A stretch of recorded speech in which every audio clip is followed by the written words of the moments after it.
கருப்பசாமி பற்றி பண்டைய புராணங்களில் நேரடி குறிப்புகள் இல்லை என்றாலும் நாடோடி உரைகள், பாட்டு பாடல்கள் மற்றும் மக்கள் வாய்வழி கதைகளில் இவர் ஒருவித மாபெரும் வீரனாகவே வர்ணிக்கப்படுகிறார்.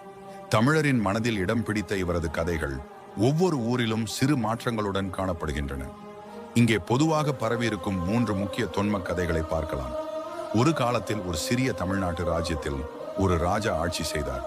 அந்த ராஜாவின் முக்கியமான அமைச்சராக இருந்தவர் கருப்பன். அவருக்கு பிறவி அறியாத நேர்மையும் நீதியின் மீது தன்னம்பிக்கையும் இருந்தது.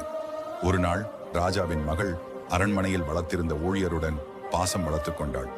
ராஜா கோபமடைந்து ஊழியரை துரோகியாக குற்றம் சாட்டி தண்டனையாக மரண தண்டனை வழங்கினார். ஆனால் கருப்பன் அதை எதிர்த்து உண்மை தெரியாமலே தீர்ப்பு வழங்கக்கூடாது என்று ராஜாவிடம் கூறினார். ராஜா, நீ நீதியின் பேரில் தைரியம் காட்டுகிறாய், ஆனால் என் கட்டளைக்கு எதிராக சொல்கிறாய். இதன் விளைவாக நீயும் கூற்றுக்குள் வரும் என்றார்.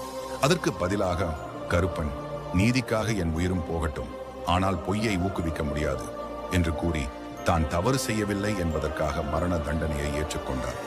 அவருடைய சடலத்தை காடில் கொண்டு சென்ற மக்கள் அங்கு தீ வைக்க முயன்ற போது மின்மினி வெளிச்சம், சூறாவளி, வானொலி என அரங்கேற்றங்கள் நடந்தன. அப்போதே மக்கள் உணர்ந்தனர், இது சாதாரண மனிதன் அல்ல, சமூகத்தின் காவலாளி என்று. அங்கேயே அவருக்கு ஒரு சின்ன கோவில் அமைக்கப்பட்டது. அதிலிருந்து அவர் கருப்பசாமி எனவும் நீதியின் உருவமாகவும் தெய்வமாக உயர்ந்தார்.